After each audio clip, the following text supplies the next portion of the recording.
শবে বরাত উপলক্ষে এক বিরাট ইসলামিক জলসার আয়োজন করা হয়েছে। কিছুক্ষণের মধ্যে আমাদের জলসার কাজ আরম্ভ হবে। আপনারা যে যেখানে আছেন চলে আসেন, আশেপাশে ঘোরাফেরা না করে জলসার মাহফিলে চলে আসেন। কিছুক্ষণের মধ্যে আমাদের আমন্ত্রিত বক্তা আলেম ওলামারা এসে হাজির হবে। আপনারা সকলে আসেন। আউযু বিল্লাহি মিনাস শাইতানির রাজীম। বিসমিল্লাহির রহমানির রহিম। نحمده ونستعينه ونستغفره ونعوذ بالله من شرور أنفسنا ومن سيئات أعمالنا من يهد الله فلا مضل له ومن يضلل فلا هادي له ونشهد أن سيدنا ونبينا ومولانا محمدا عبده ورسوله. وقال الله تعالى في كلام المجيد والفرقان الحميد: إن الله وملائكته يصلوا على النبي يا أيها الذين آمنوا صلوا عليه وسلموا تسليما. اللهم صل على سيدنا مولانا محمد وعلى آل سيدنا مولانا محمد. जुल्फ़ का जो फूल है रोज क़यामत, अल्लाह तो देता है अल्लाह की रहमत। अगर तो मेरी कौन खबर ले, उम्मत की कश्ती है मिलता ही मोहम्मद से। अल्लाहुम्मा सल्ले अला सय्यिदिना मौलाना मुहम्मद वाला आले सय्यिदिना मौलाना मुहम्मद। हस्बी रब्बी जल्लल्लाह माफी कलमी गैरुल्लाह नूर मोहम्मद सल्लल्लाह हक ला इलाहा इल्लल्लाह ला इलाहा इल्लल्लाह ला इलाहा इल्लल्लाह मुहम्मदुर रसूलुल्लाह सल्लल्लाहु अलैहि वसल्लम। दीनो मिला ईमानो मिला, पढ़ने के लिए कुरान मिला। जो कुछ देने का था सब कुछ दिया कमली वाले ने। बोलो ला इलाहा इल्लल्लाह ला इलाहा इल्लल्लाह ला इलाहा इल्लल्लाह ला इलाहा इल्लल्लाह ला इलाहा इल्लल्लाह मुहम्मदुर रसूलुल्लाह सल्लल्लाहु अलैहि वसल्लम।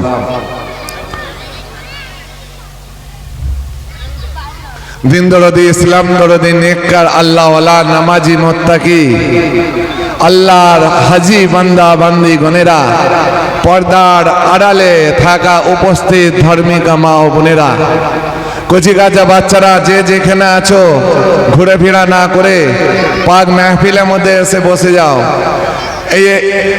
এই জায়গাটা হলো আল্লাহ পাকের নবী দয়ার নবী বলেন রিয়াজুল জান্নাত, অর্থাৎ বেহেশতের বাগান। এই জায়গায় যতক্ষণ আল্লাহ আল্লাহ রসুলের কথা আলোচনা হবে, আল্লাহর কথা হবে, কোরআন হাদিসের কথা হবে, এই জায়গায় আল্লাহ রহমত বর্ষতে হতে থাকবে। আপনি আমি সবাই প্রত্যেকেই আল্লাহর রহমতের আশা করে থাকি। আল্লাহর রহমতের আশা যেদিন করে থাকি তাহলে এই জায়গায় এসে বসতে হবে। বাইরে থাকলে এর কোনো গ্যারান্টি দেওয়া যাবে না। যতক্ষণ ভিতরে থাকবেন আল্লাহর রহমতের আন্ডারের মধ্যে থাকবেন। বাইরে যে বাউন্ডারের বাইরে থাকলে রিস্ক। শয়তান সবসময় বলে এই বাইরে থাক, এখন ভেতরে যাস না। যখন ইয়া নবী হবে, যখন ভাত দেবে, তাবারক দেবে, তখন তোরা এসে ভিড় করবি। তোরা এখন খা, ভোর বেড়া, চা পান খা, বিড়ি খা, সিগারেট খা, তারপরে যে বসবি। এখন থাক, তোরা ঘোরাফেরা কর। এই যে শবে বরাত উপলক্ষে যে জলসা 10 বছর ধরে এটা চলছে, এটা নিয়ে 10 বছর চলছে। আল্লাহ পাক এই ঝিংড়া গ্রামে মল্লিক পাড়ায় আল্লাহ পাক এই জলসা মেহফিলটাকে কবুল করেছে বলেই, আল্লাহ দয়া হয়েছে বলেই, তবে আজকের দিনে এই রহমতের বাগান, জান্নাতের বাগানটাকে আল্লাহ পাক কবুল করেছে বলে আজকের দিনে এই রহমতের বাগান আল্লাহ পাক সৃষ্টি করে নিয়েছেন, তৈরি করে নিয়েছেন। এই শবে বরাত কিছুদিন পরে, আর 1 সপ্তাহ কিংবা 10 দিন 9 দিন বাকি আছে। পবিত্র মাহে রমজান, মাহে রমজানের মাস। এই রমজান শরীফ মাসে আপনাকে আমাকে 30টা রোজা, আল্লাহর হুকুম, ফরজ রোজা, এই ফরজ রোজা আল্লাহর হুকুম পালন করতে হবে। অনেকে দেখবেন সামনে রমজান মাস আসছে, আগে থেকে পকেটে ভরি ভরি ওষুধ রেখে দিয়েছে। রোজা 2 দিন 1 দিন বাকি থাকতে বলবে আমার এই বছরে মনে হয় রোজা রাখা হবে না, আমার গ্যাস, অম্বল, হাঁপানি সব আরম্ভ হয়ে যাবে। এই রোজা মাস এলে অনেকে আছে যারা রোজা রাখার বাহানা করে। অনেকের কষ্ট হয় রমজান মাস এলে পরে, কিন্তু ইমানদার বান্দা বান্দীদের খুশি হয় যে একটা বছর পর আবার ঘুরে পেলাম এই রোজাটা। ইমানদার বান্দা বান্দীরা খুব আফসোস করে যখন রমজান শরীফ মাস বিদায় নেয়। আপনার আমার কাছ থেকে চোখের পানি অনেকে ফেলে দিই। যখন আলবিদা জুম্মার দিন হয়, শেষ জুম্মা, রমজান শরীফ মাসের শেষ জুম্মা আলবিদা, অনেক দোয়ার সময়, নামাজের সময় অনেক আফসোস করে, আরে এই যে রমজান শরীফ মাস চলে যাবে, আর পাবো কিনা একটা বছর পর কোনো গ্যারান্টি নাই। তাই বলছি, হাতে ধরে বলছি আপনাদেরকে, এই সামনে রমজান মাস আসছে, সবাই রোজা রাখবেন। রোজা ছাড়া আল্লাহ দরবার থেকে কেউ নাজাত পাবে না। রোজা আপনাকে আমাকে রাখতে হবে। আপনার আমার নবী, দয়ার নবী, বিশ্ব নবী দুনিয়া জমিনে এলেন আপনাকে আমাকে বিপদ থেকে, খারাপ কাজ থেকে দূরে সরাবার জন্য। দূরে সরিয়ে খারাপ জায়গা থেকে আপনাকে আমাকে ভালো রাস্তায় আনার জন্য আল্লাহ পাক দুনিয়ার জমিনে যুগে যুগে নবী আলাইহিস সালামদেরকে পাঠিয়েছে। যে বান্দারা বেপথে যাচ্ছে সিধে পথে আনার জন্য নবী আলাইহিস সালামদেরকে পাঠিয়েছে। অন্য অন্য নবীদেরকে শহীদ করে দিয়েছে। যেমন জাকারিয়া আলাইহিস সালামকে ইসলামের দাওয়াত দেওয়া, প্রচার করার জন্য ইহুদিরা তরোয়াল দিয়ে, কড়া দিয়ে কেটে কেটে পুরো দোয়াতখানা করে দিয়েছে জাকারিয়া আলাইহিস সালামকে। অন্যান্য নবীদেরকে শহীদ করে দিয়েছে, অন্যান্য নবীদেরকে শহীদ করে দিয়েছে, কষ্ট দিয়েছে। কারা? বেঈমান, ইহুদি, নাসারা, যারা আল্লাহর কথা শুনলে তাদের কষ্ট হয়, নবীর কথা শুনলে কষ্ট হয়, তারাই নবীদের প্রতি জুলুম করেছিল। মুসা আলাইহিস সালামের জামানায় বড় কাফের কে ছিল? ফেরাউন।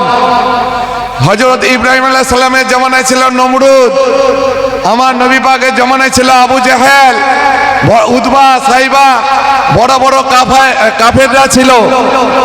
সব নবীদেরকে আল্লাহ পাক পরীক্ষা করেছিল, সব নবীদের কে সেরা, সব নবীদের চেয়ে সেরা নবী করেছে আমাদের নবীকে। জোরে বলুন সুবহানাল্লাহ।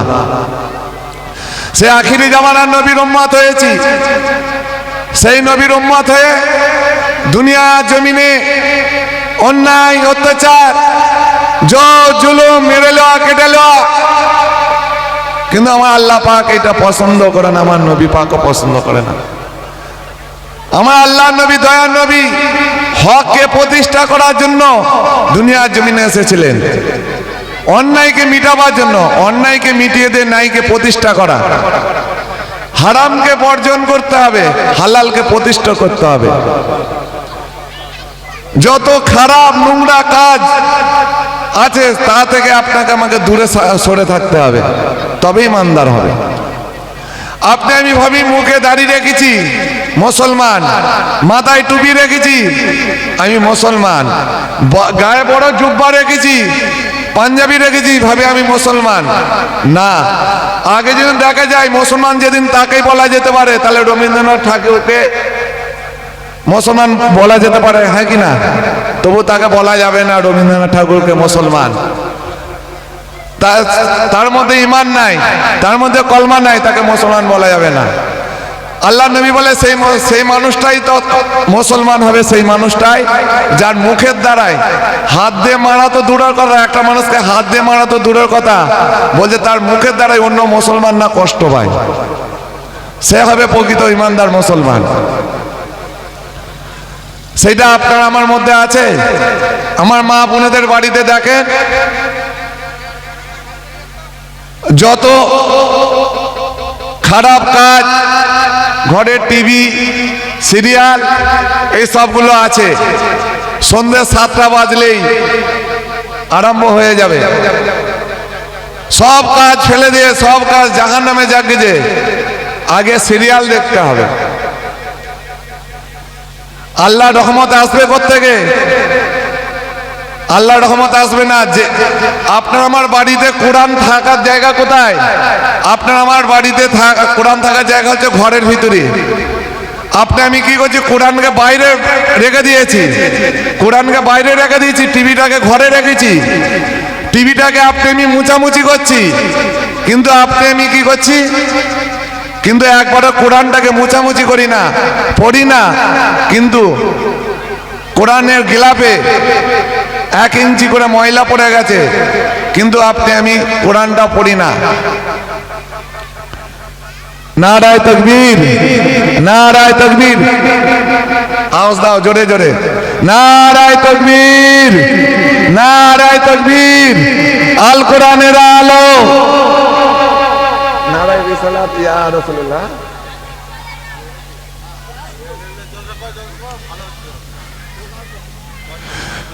আপনার আমার নবী দয়ার নবী যে হারাম কাজগুলো বন্ধ করার জন্য এসেছিল। আপনার আমার বাড়িতে যে কোরআন, তাকে তুলে রাখার জন্য কোরআনটা নাজিল হয়েছিল। যে 23টা বছর কোরআনটাকে আল্লাহ পাক নাজিল করেছিল। 13 বছরের জমিনে, মক্কা জমিনে কোরআনটা নাজিল হয়েছিল 13 বছর ধরে। মক্কা জমিনে 13 বছর, মদিনার জমিনে 10, 13, 10 আর 23 বছর ধরে কোরআনটা আল্লাহ পাক নাজিল করেছিল। যে কোরআনের জন্য হাজার হাজার সাহাবা ইকরামরা নিজের শরীর থেকে, গর্দান থেকে আলাদা করে দিয়েছিল, একমাত্র আল্লাহ আল্লাহ রসুলকে খুশি করার জন্য। আপনি আমি কি করছি? আপনি আমি সেটা না করে তার বিপরীতে আপনি আমি চলি। আপনার আমার নবী দয়া নবী, বিশ্ব নবী জনাবে মুহাম্মদ রাসূলুল্লাহ সাল্লাল্লাহু আলাইহি সাল্লাম দুনিয়া জমিনে এলেন একমাত্র হারামকে মিটাবার জন্য, হালালকে প্রতিষ্ঠা করার জন্য। জান্নাতীরা জান্নাতে চলে যাবে, জাহান্নামীরা জাহান্নামে চলে যাবে।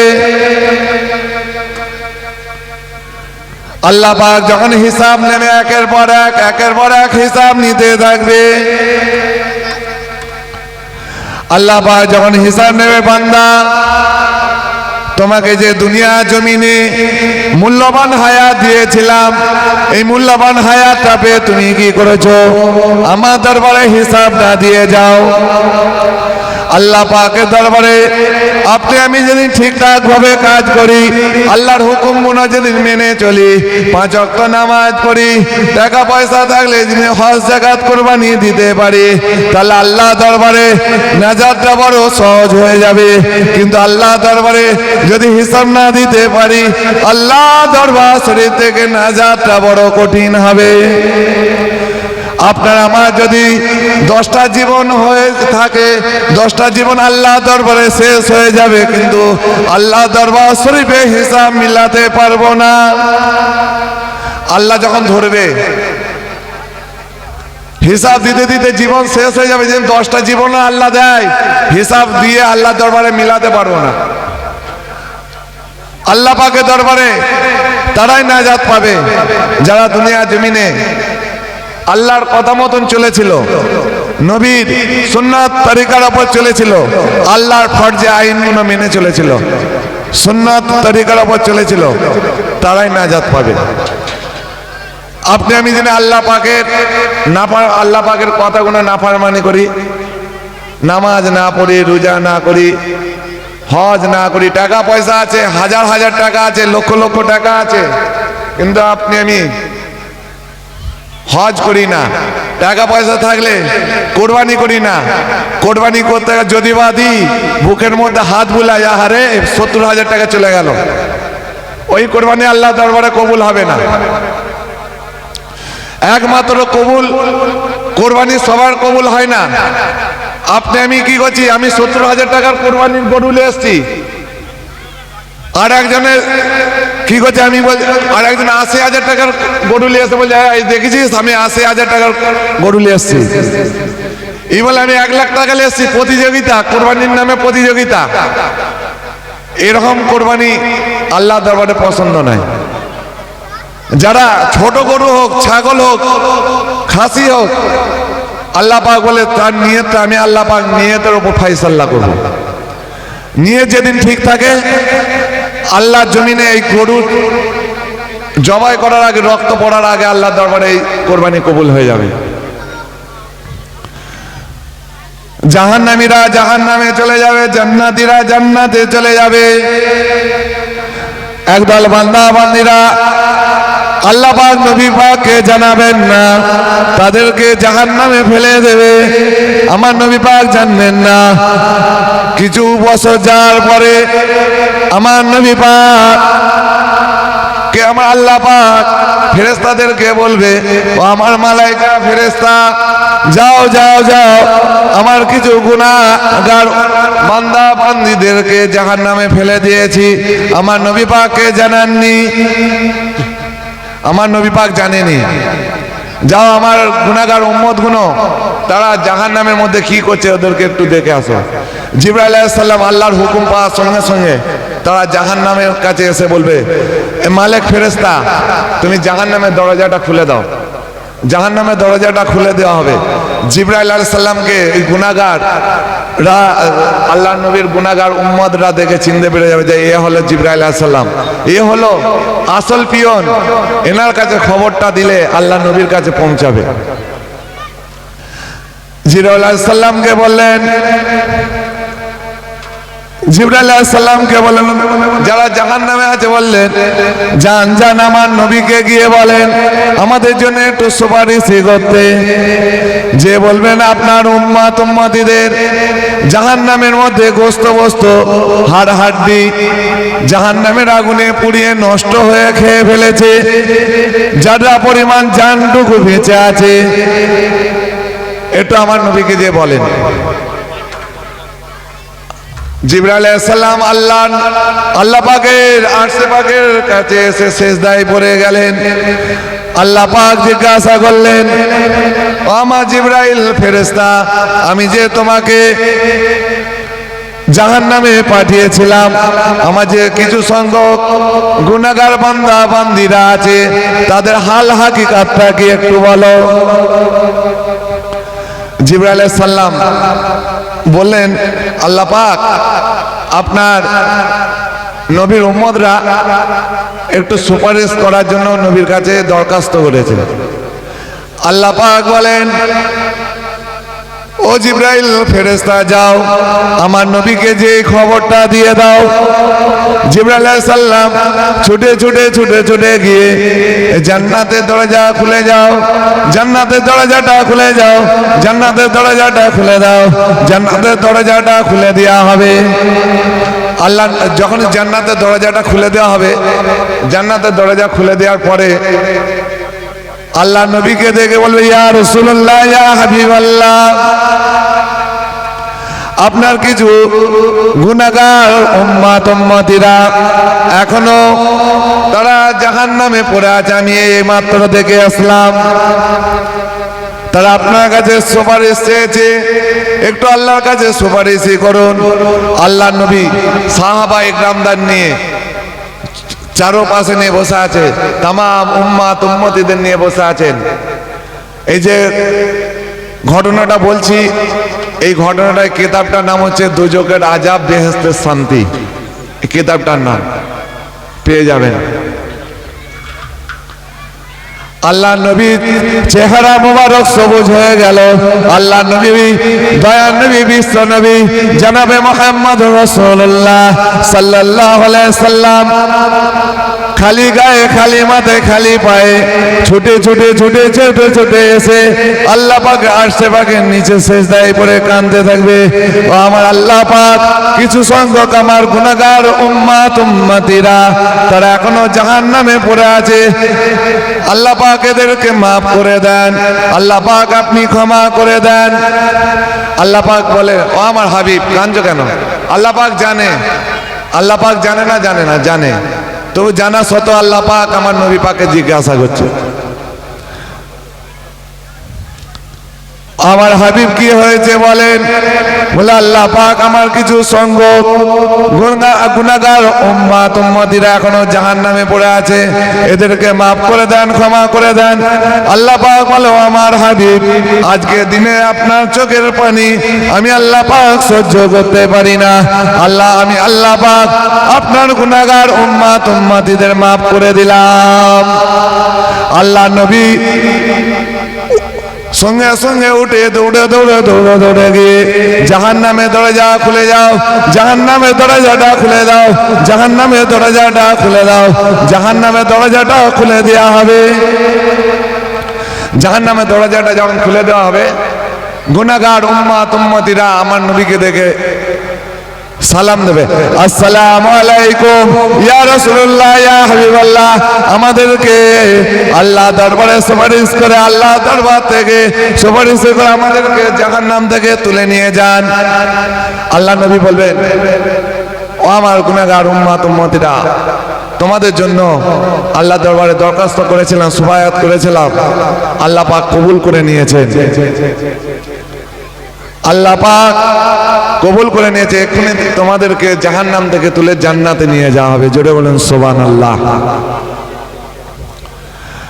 আল্লাহ নবী বলেন মালাক ফেরেশতাকে, ও মালাইকা, আল্লাহর মালাইকা ফেরেশতা, মালিক ফেরেশতা, এদেরকে জাহান্নাম থেকে জলদি করে তুলে দাও, এদেরকে জাহান্নাম থেকে জলদি করে তুলে দাও, জাহান্নাম থেকে জলদি করে তুলে দাও।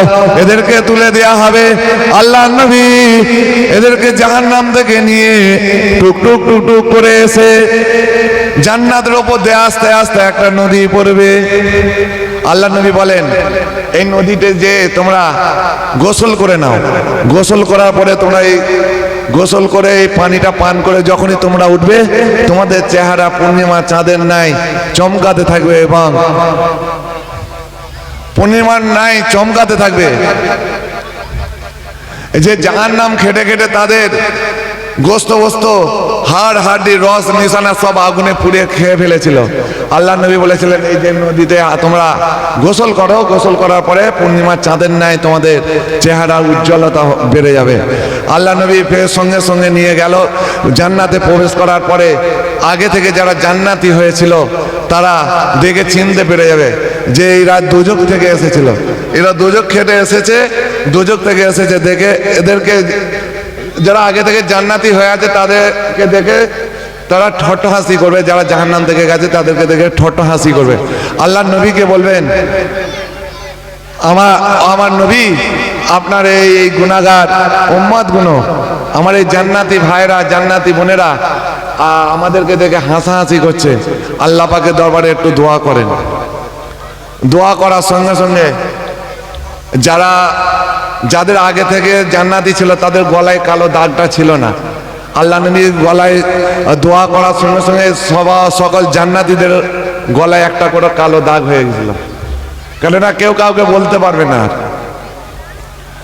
আমাদের মধ্যে অনেকে থাকে না যে কেউ যদি জেল থেকে আসে অনেকে বলে আসামি, এই মার্ডার করা আসামি, খুনি, একটা দাগ পড়ে যায় না, সেরকম তাদেরকেও বলেছিল জাহান্নাম থেকে যাওয়ার পরে। যার কারণে আল্লাহ পাকের নবী দয়ার নবী দোয়া করার সঙ্গে সঙ্গে আল্লাহ পাক প্রত্যেক জান্নাতবাসীদের একটা করে গলায় কালো দাগ করে দিয়েছিল। আল্লাহ নবী দয়ার নবী বিশ্ব নবী দোয়া করার সঙ্গে সঙ্গে প্রত্যেকেরই গলায় একটা করে কালো দাগ হয়ে গেছিল। আর জান্নাতীরা জান্নাতে চলে যাবে, জাহান্নামীরা জাহান্নামে চলে যাবে কিছু সঙ্গ। আর আমাদের যা নেকি তো বলার মতন নয়, একদিক দিয়ে নেকি ঢুকছে, একদিক দিয়ে মাইনাস হয়ে চলে যাচ্ছে। আমরা যা করছি মাইনাস হয়ে যাচ্ছে বেশি, নেকি জমা তো দূরের কথা। আল্লাহ তাআলা যখন হিসাব হতে হতে না একটা বান্দা 4টে নেকি করেছে, 4টে নেকি, 4টে নেকির পরে আল্লাহ পাক বলছে এই বান্দা তোর তো 4টে নেকি, তোর তো বেশি নেকি নেই, গুনাহ বেশি, তাহলে তো তোকে জাহান্নামে যেতে হবে। সে বলল আল্লাহ পাক আমার দুনিয়ার জমিনে বাপ ভাই ছেলে পুলে আত্মীয় স্বজন বন্ধু বান্ধব সবই ছিল, তাদের কাছে একটু সুযোগ দেন না, আমি তাদের কাছে যাই। তাদেরকে খুঁজে খুঁজে তার মায়ের কাছে কাছে বলছে আম্মা জান দুনিয়ার জমিনে তো আমাকে অনেক ভালোবেসেছিলেন, আমাকে কলিজার টুকরা ছেলে বলে ভালোবেসেছিলেন, আমার কষ্ট আপনি দেখতে পারতেন না, আমি সামান্য নেকির কারণে আমি জাহান্নামী হয়ে যাচ্ছি, একটু নেকি দেন না। সেই মা অস্বীকার করবে, আমার দুনিয়ার জমিনে বিয়েই হয় না, আমার ছেলে এলো কোথা থেকে, তাদেরকে দূর দূর করে তাড়িয়ে দেবে। সে বাপের কাছে যাবে, আব্বাজান দুনিয়ার জমিনে আমাকে খুব ভালোবাসতেন, মহব্বত করতেন, আমাকে না নিয়ে খেতেন না, আমাকে না নিয়ে কোথায় যেতেন না, আজকে মুসিবতের দিনে কিছু নেকি দেন। বলে তোমার তো হিসাব তো হয়ে গেছে, তুমি বুঝতে পেরে গেছে তোমার কতটা নেকি কম পড়েছে, কিন্তু আমার তো এখনো হিসাব হয়নি, আমার কি হবে আমি নিজেও জানি না, তুমি এখান থেকে দূর হও। এইভাবে সব বন্ধু বান্ধবদের কাছে যাবে, এইভাবে সব দূর দূর করে তাড়িয়ে দেবে, সে অসহায় হয়ে পড়ে যাবে। আর এক বান্দা আল্লাহ দরবারে ফিরে আসবে, তার সামান্য একটা নেকি কম পড়েছে, সে একটা নেকি কম পড়ার কারণে আল্লাহ পাক বলে এই বান্দাকে জাহান্নামে ফেলে দেয়। আল্লাহ পাককে বলবে আল্লাহ পাক আমার দুনিয়া জমিনে বাপ মা ছিল, একটা নেকি যাই আমার বাপ মায়ের কাছ থেকে লেছি। সে ওইভাবে ঘুরে ঘুরে খুঁজে খুঁজে তার বাপ মায়ের কাছ থেকে নেকি যা লেগে গেল সবাই দূর দূর করে তাড়িয়ে দিল। সে কাঁদতে কাঁদতে কাঁদতে কাঁদতে হাসরের ময়দানে ছুটতে ছুটতে আসছে। সেই যে 4টে নেকি করেছে সে বলছে ভাই তুমি কাঁদছো কেন, তুমি কাঁদছো কেন? বলছে ভাই সামান্য আমার একটা নেকির কারণে আমি জাহান্নামী হয়ে যাবো, আমি সবার কাছে গেছি কেউ নেকি দেয়নি। ভাই আমারও তো একই অবস্থা, আমি তো 4টে নেকি করেছি, আমার তো বেশিরভাগ গুনাহ, আমি তো জাহান্নামে তো যাবই, তোমার একটা নেকির কারণে যদি জাহান্নামে যাও তাহলে আমার তো সবই গুনাহ, আমার তো জাহান্নামে তো যেতেই হবে। তাহলে এক কাজ করো, আমি তো জাহান্নামেতে যাব, তোমার একটা নেকির কারণে যেদিন তুমি জান্নাতে যেতে পারো তাহলে আমি 4টে নেকি থেকে আমি একটা তোমাকে নেকি দিয়ে দিচ্ছি। সেই নেকি পেয়ে খুশিতে এসে মিজানের পাল্লায় দিয়ে দেবে, দেওয়ার পরে নেকির পাল্লাটা ভারী হয়ে যাবে, গুনার পাল্লা হালকা হয়ে যাবে। হওয়ার কারণে আল্লাহ পাক ফেরেশতাদেরকে বলে, এই ফেরেশতারা এই বান্দাটা নেকি পেল কোত্থেকে? আল্লাহ জানে কোত্থেকে পেয়েছে, আল্লাহ সব জানে, তো জিজ্ঞাসা করছে যা কোন বান্দাটা পেয়েছেন তাকে ধরে লিয়াই, আগে তাকে ধরে লিয়াই, কোন বান্দা এই বান্দাকে নেকি দিয়েছে।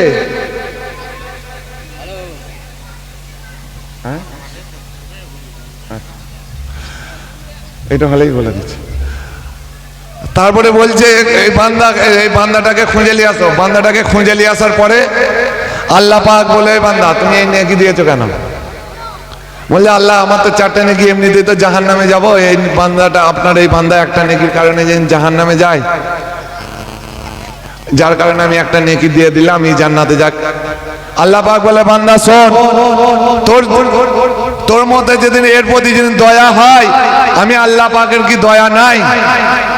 আল্লাহ পাকের দয়ার তোর কোনো শেষ নাই, রহমতের কোনো শেষ নাই। আল্লাহ পাক বলে, যা বান্দা তুই যেদিন এর দিনে একটা নেকির কারণে যেদিন একে জান্নাতি করতে পারিস, আমি আল্লাহ পাক, তুই এর প্রতি যেদিন দয়া করতে পারিস, আমি আল্লাহ পাক তোর প্রতি দয়া করে আমি আল্লাহ তোদের দুজনকে জান্নাতবাসী করে দিলাম। জোরে বলেন সুবহানাল্লাহ। নারায়ে তাকবীর, নারায়ে তাকবীর, নারায়ে তাকবীর। ফুরফুরা সিলসিলা শরীফ যে যেখানে আছেন চলে আসেন। আমাদের জনাব মাওলানা মোহাম্মদ হাসিবুল্লাহ সাহেব এসেছেন। আপনারা ঘোরাফেরা না করে মূল্যবান কোরআন ও হাদিসের কথা আলোচনা হবে, আপনারা সকলে আসেন, ধীর স্থিরভাবে আমি শ্রবণ করে আসেন। আল্লাহুম্মা সাল্লি আলা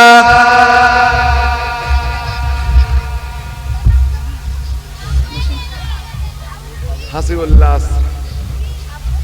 ঠিক আছে, ঠিক আছে, ঠিক আছে।